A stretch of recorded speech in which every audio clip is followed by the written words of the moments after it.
Olá, bom dia! Começa agora mais uma edição do Cresce e Esclarece.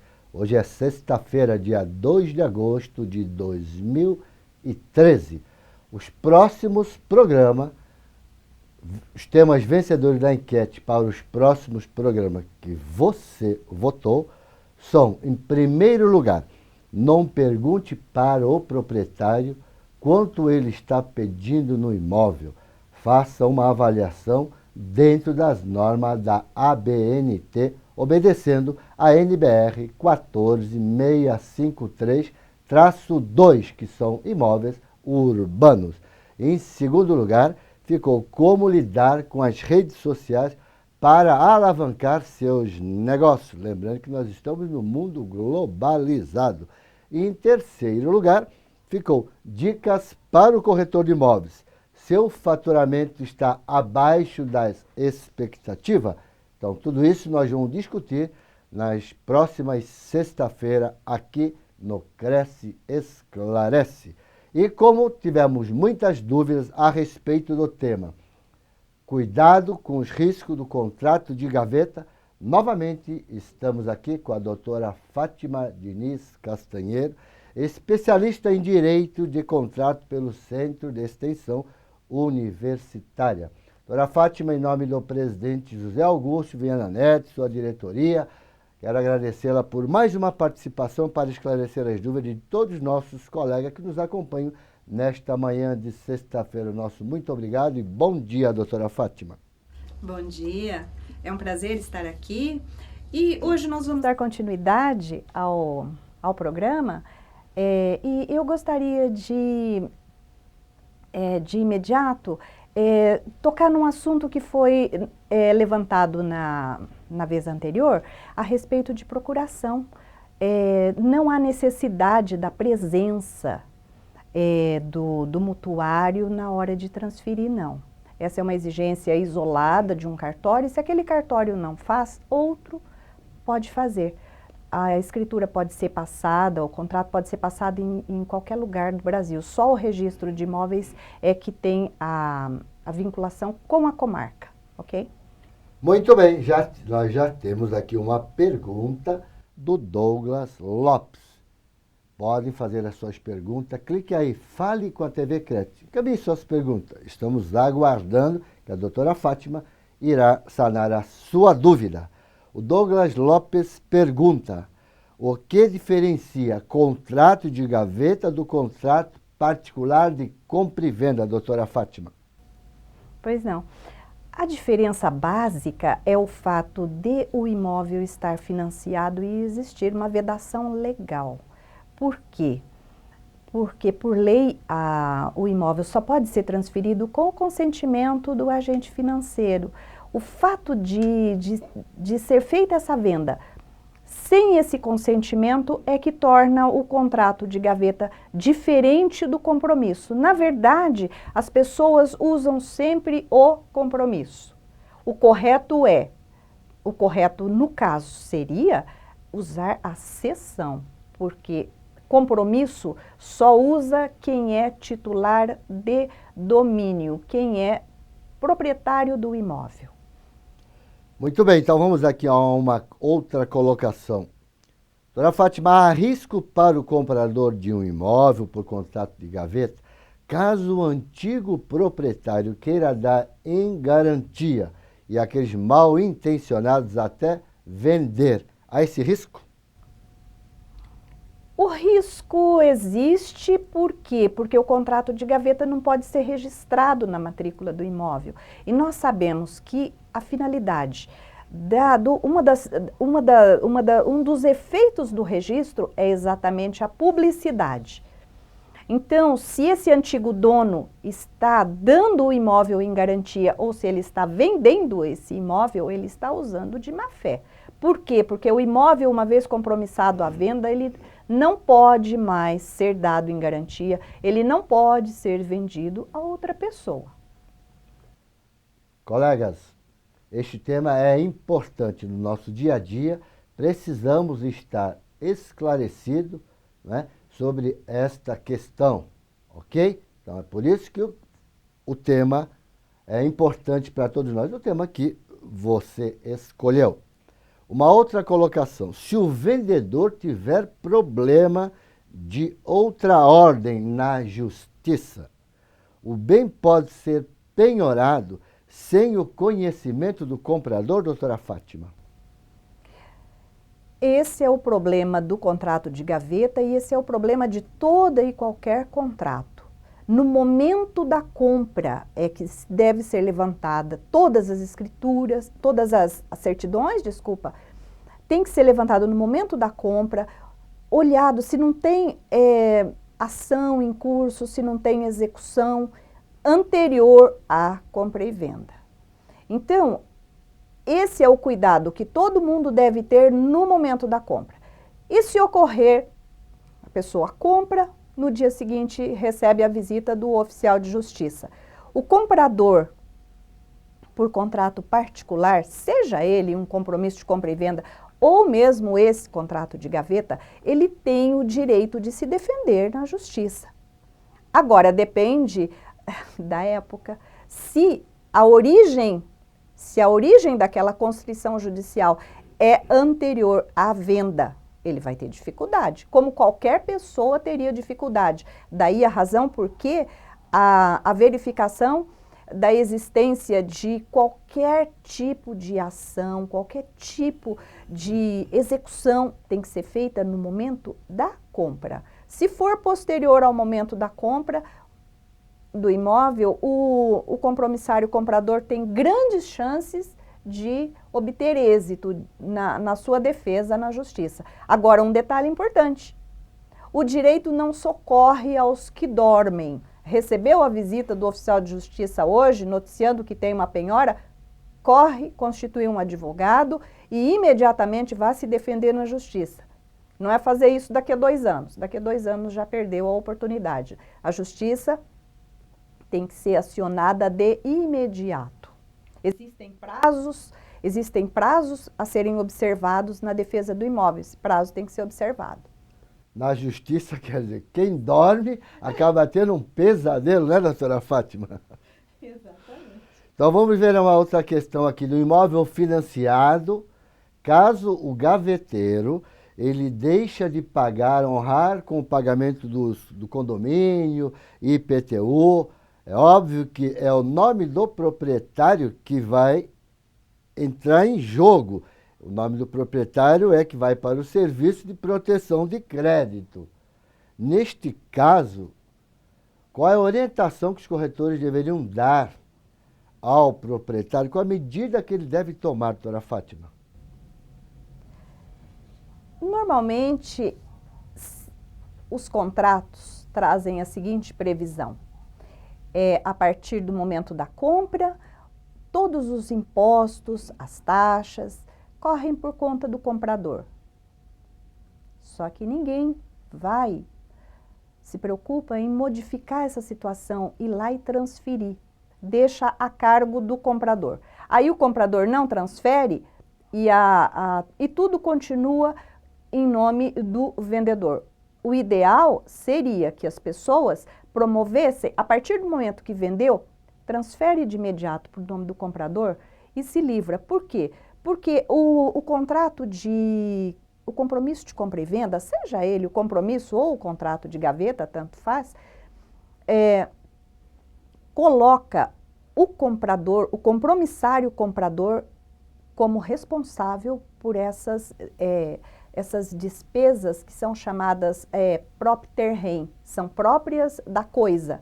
Então, o IPTU, todas as despesas, as condominiais, são despesas próprias da coisa que deveriam estar em nome do compromissário comprador. Agora, se depois de que vendeu não fizeram isso e a dívida continua em nome do antigo dono, aí a solução é promover a mudança e, ao mesmo tempo, parcelar essa dívida e vai ter que ser paga. E por quê? Porque não transferiu na época. O correto é transferir no momento da compra. No momento da compra já transfere para o nome dele, porque se ele deixar de pagar, é o nome dele que vai ter problema.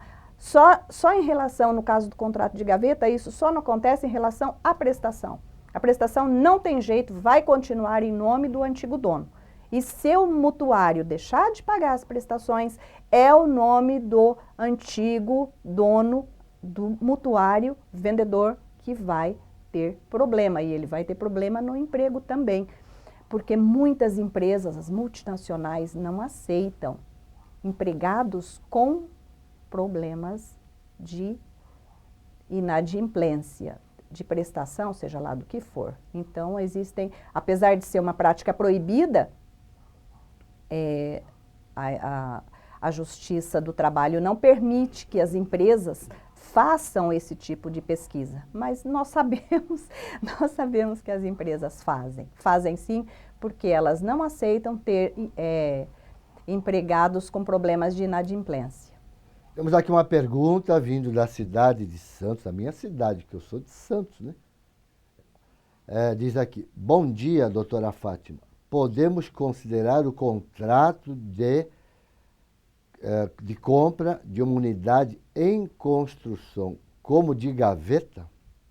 E quais os cuidados que o comprador deve ter com esse tipo de contrato? E na impossibilidade da passagem da escritura após a entrega da chave, em virtude da dissolvência do vendedor. No caso, seria construtor. Deu para entender a pergunta? Aqui, ó, imóvel em construção não é contrato de gaveta, é um instrumento particular e ela tem validade, né? Sim. Não é isso? Então, normal. Então, para quem fez esta pergunta, que não tem o nome aqui, no caso, imóvel em construção é um instrumento particular e aquela compra vai ser regida por aquele instrumento, não é contrato de gaveta, ok? Aí vem aqui, os cuidados que o comprador deve ter com esse tipo de contrato. Nenhum, porque ele tem que honrar aquele compromisso que ele assinou. Na impossibilidade da passagem da escritura após a entrega da chave, em virtude da dissolvência do vendedor, seria dissolvência do vendedor, não deu para me entender. Se é em construção, ou vamos pegar, se fosse um imóvel usado, dissolvência do vendedor, ela conseguiu entender, não deu para entender. Não, na verdade, o imóvel antes no caso, em construção, ele não se caracteriza como um contrato de gaveta. O contrato de gaveta é o contrato que já está financiado e que é transferido pelo mutuário sem o consentimento do agente financeiro. Essa situação de quem compra imóvel na construção, em caso de problemas com o construtor, aí tem que procurar a justiça e fazer a resolução do contrato, tem direito à restituição das importâncias pagas, é um outro procedimento. Na justiça brasileira, nós temos consolidado esse entendimento de que tem que devolver as importâncias pagas. Não a totalidade, porque entende-se que o incorporador gastou com publicidade, fazendo cartazes, publicando em revista, publicando na TV, e ele normalmente permite-se que ele retenha em torno de 20% das importâncias pagas. E também, se houve a entrega do imóvel, é descontado também o uso, como se fosse um aluguel, do valor que o comprador teria direito à restituição, é deduzido o correspondente ao período em que ele usou a coisa, o tempo que ele se beneficiou do uso desse imóvel. Mas é um outro procedimento, nada a ver com o contrato de gaveta. Caso aí, a pessoa que mandou de Santos, não ficou esclarecido, mande novamente. Mas temos aqui a pergunta da Kelly Cristina Ribeiro Liria, aqui de São Paulo, ela diz, mas se um contrato de gaveta pode alterar o nome na administradora do condomínio e junto à prefeitura no IPTU, por ser contrato de gaveta, eles não vão exigir nenhum documento para provar que aquele imóvel é da pessoa? Esse contrato de gaveta vai servir para transferir, doutora Fátima? No condomínio ela consegue sim. Nós temos jurisprudência nesse sentido. Também na prefeitura consegue com o contrato, porque ela tem um contrato assinado. O contrato de gaveta, o grande problema dele é em relação ao agente financeiro. Só em relação ao agente financeiro e em relação ao registro de imóveis. Fora disso, ele é um compromisso de compra e venda como qualquer outro. Seja ele um compromisso, seja ele uma cessão, porque o correto do contrato de gaveta seria a cessão. Só que o pessoal usa o compromisso. Tanto faz, pertence tudo ao mesmo gênero de contrato. Só estabelece direitos e obrigações entre as partes. Só. Não transfere propriedade imóvel. Só quem pode transferir propriedade imóvel é o registro da escritura definitiva. Nada mais. Agora, esse comprador, tanto faz se ele comprou por um compromisso particular ou um contrato de gaveta, dá no mesmo. Ele tem a obrigação de pagar as despesas condominiais, os impostos e tudo normal. Fernando Lobão, ele pergunta, se não abranger este tema, eu respeito e aguardo o momento certo. Mas vai abranger sim a sua pergunta, Fernando. Colegas e doutora Fátima, bom dia. Fui informado por um cliente a respeito do contrato de gaveta, o qual a prefeitura entrega o imóvel tipo Singapura, e fornece este contrato com direito de registro, garantindo o comprador para vender com contrato de gaveta e passar a escritura no futuro. A senhora tem conhecimento deste caso? Eu acho que não. A prefeitura não vai fazer um contrato de gaveta, se ela vai fazer o contrato correto, né? Não. Não é bem assim. Não é bem assim. Eu não tenho muito contato com os casos do Singapura, não, mas a prefeitura acho que não faria isso. Não. Normalmente Imagino não. que não. Seria um terceiro comprador desse Singapura, que aí poderia nascer o contrato de gaveta, né? Sim. Aí sim. O Valdeci de Mairim, ele pergunta, no ato do contrato de compromisso de venda e compra, já se devem tirar as certidões, ou só na hora da assinatura da escritura? Na hora da venda, né? Do contrato, não é isso? Na hora do contrato de compra e venda. Por quê? Porque é nesse momento que nós precisamos saber se aquela pessoa que está vendendo tem ou não alguma ação em curso, seja na Justiça Comum, na Justiça Federal, na Justiça do Trabalho, e é no momento da compra. Por quê? Porque a jurisprudência entende dessa forma. Eu já mostrei aqui numa palestra do Cresce uma jurisprudência da ministra Nancy Andrighi, em que ela diz textualmente que só se pode reputar como de boa-fé o comprador que tomou as mínimas cautelas no momento da compra. Como todos os cartórios, de registro de imóveis, todos os cartórios também são públicos, nós temos a obrigação de usar dessa publicidade no momento da compra. Eles estão aí para prestar essa informação e cabe a nós buscarmos essas certidões de distribuição, certidão de distribuidores cíveis, certidão dos distribuidores da Justiça Federal, da Justiça do Trabalho, para verificar se a pessoa tem ou não algum problema. Muito bem, está chegando muita pergunta aqui, vamos ver se a gente resume um pouquinho a resposta para a gente poder responder todas as perguntas. E volta aqui a Kelly Cristina perguntando, doutora Fátima, tem um caso no momento em que estou fechando um contrato de gaveta e o prédio já tem 15 anos e só agora que a construtora tirou o ABITS e o CND do INSS, né? Já deu entrada na matrícula mãe para a devida averbação do CND. O próximo passo, como é feito o desmembramento das matrículas? Basta esses documentos, mesmo que obtive a informação, quais? Ela pergunta quais. Então a construtora, depois de 15 anos, regularizou, né? Com o CND do INSS, tirou o ABITS. Então, ela vai averbar isso no registro para poder dessa matrícula-mãe nascer os filhos dessa matrícula-mãe para todos os condôminos, não é isso? Está correto? É isso mesmo? É isso mesmo. as pessoas costumam colocar nos contratos que menciona o momento da entrega das chaves como conclusão da obra. A conclusão, essa é a conclusão física da obra. Entregar a chave, dizer, olha aqui, essa unidade está pronta, isso é a conclusão física. A conclusão jurídica da obra não é isso.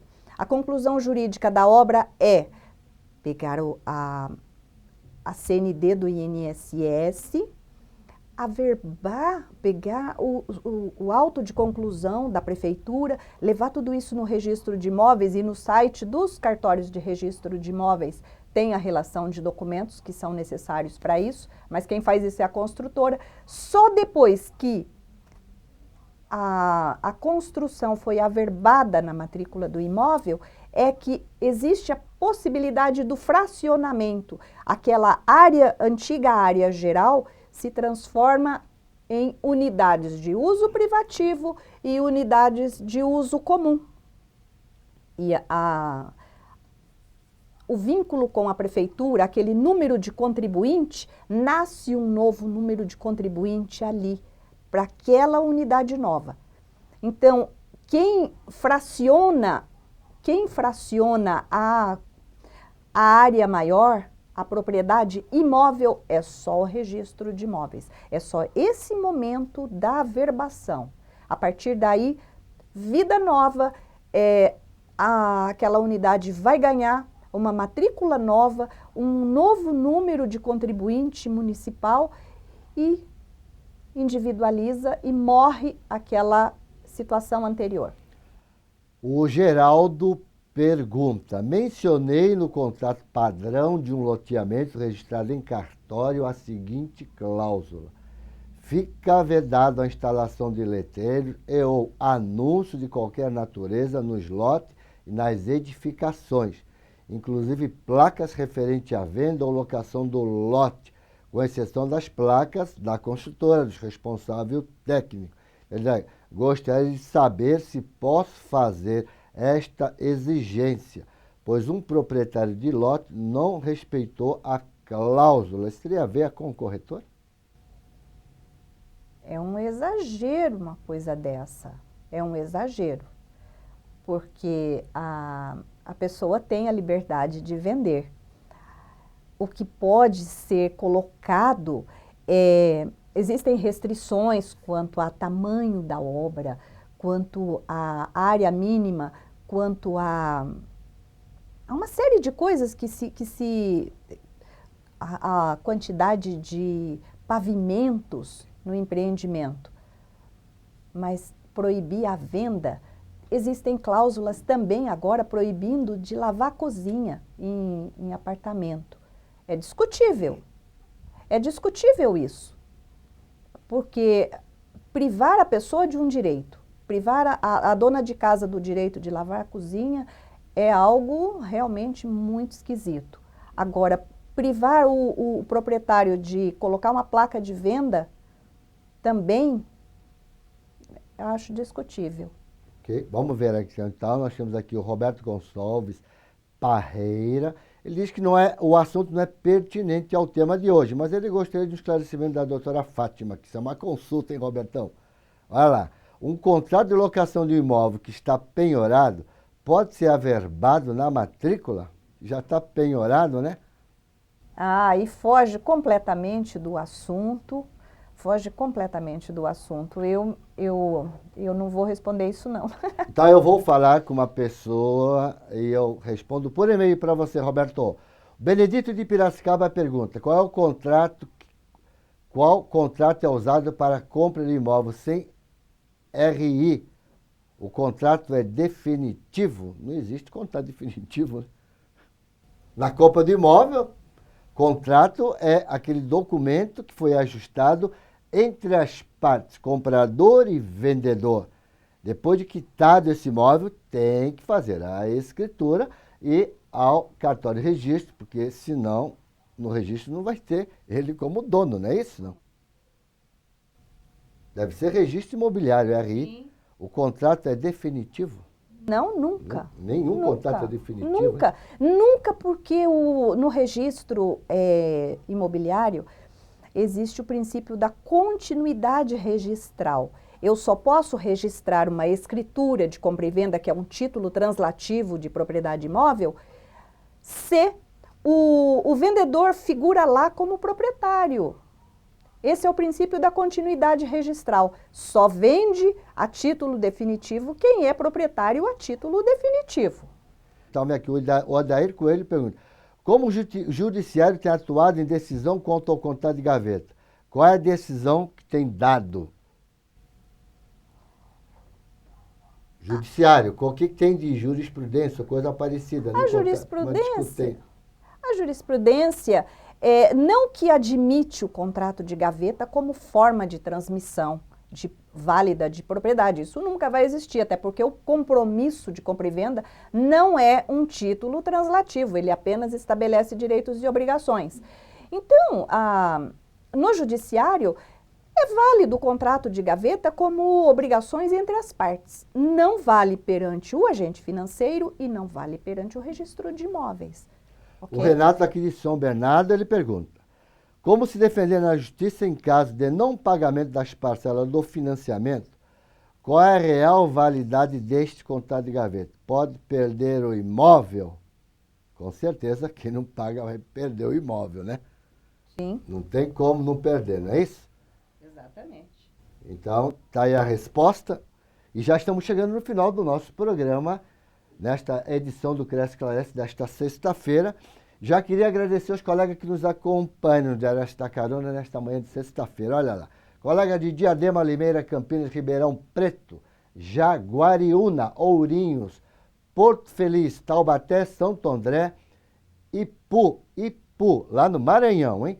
Bauru, um abraço forte a vocês aí, hein? Bauru, Barueri, Praia Grande, Tatuí, Cajobi, São Vicente, Piracicaba, São José dos Campos, São Carlos, Indaiatuba, Atibaia, Leme, Andradina. Eu estive em Andradina, um forte abraço a todos vocês aí. São Bernardo do Campo, Sorocaba, Presidente Prudente, Amparo, São Joaquim da Barra, Capivari, São José do Rio Preto, Cotia, Colina deve ser fora do estado de São Paulo, hein? Mairinque e muitos colegas aqui da cidade de São Paulo. Doutora Fátima, queria agradecer a sua presença mais uma vez nesta edição do Cresce Esclarece. Muito obrigado por sua presença e suas considerações finais para a gente poder encerrar o nosso programa de hoje. Bom, finalizando, eu agradeço essa oportunidade de estar aqui e eu diria, mais uma vez, não façam mais contratos de gaveta. Procurem transferir, porque no refinanciar, a prestação pode, inclusive, reduzir. Não existe mais aquelas condições antigas e hoje não há mais motivos para se fazer contrato de gaveta. O ideal é que se transfira. Muito obrigada. A todos vocês que nos deram esta carona nesta sexta-feira, muito obrigado. Uma boa sexta-feira, um final de semana maravilhoso com bons faturamentos. E aguardo você na próxima sexta-feira. Tchau!